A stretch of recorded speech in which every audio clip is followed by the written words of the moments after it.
Kinilala ang ilang kapuso programs at personalities sa 38th PMPC Star Awards for Television. Ang GMA Network hinirang na Best TV Station of the Year. Narito ang latest ni Nelson Canlas. Kinilala ang GMA Network na nagdiwang ng 75th anniversary ngayong taon bilang Best TV Station of the Year sa 38 PMPC Star Awards for Television. Unang hirit ang Best Morning Show at ang mga host nito ang Best Morning Show hosts. Best Magazine Show ang Kapuso Mo, Jessica Soho. Best Documentary Program ang The Ato Maraulio Specials. Habang ang Eyewitness ginawara ng Hall of Fame para sa Best Documentary Program category. Ang mga award-winning host ng Eyewitness naman ang Best Documentary Program hosts, Best Public Service Program ang Wish Ko Lang, ang hit GMA Afternoon Prime Series na Abot Kamay na Pangarap, ang Best Daytime Drama. Si Kapuso Primetime King Dingdong Dantes ang itinanghal na Best Game Show host.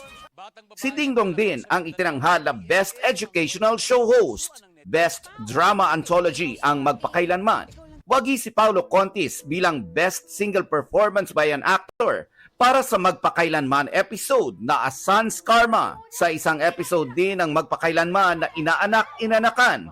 Wagi si Gladys Reyes bilang Best Single Performance by an Actress. Best Comedy Show ang Pepito Manaloto Tuloy ang Kwento.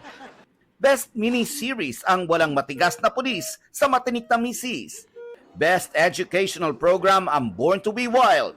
Best Celebrity Talk Show ang My Mother, My Story, habang ang host nito na si Boy Abunda ang Best Celebrity Talk Show host.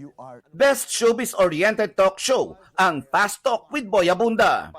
Best Public Affairs Program ang Cayetano in Action with Boy Abunda, habang ang mga host nito ang Best Public Affairs Program hosts. Best Public Service Program host si Dr. Edinel Calvario.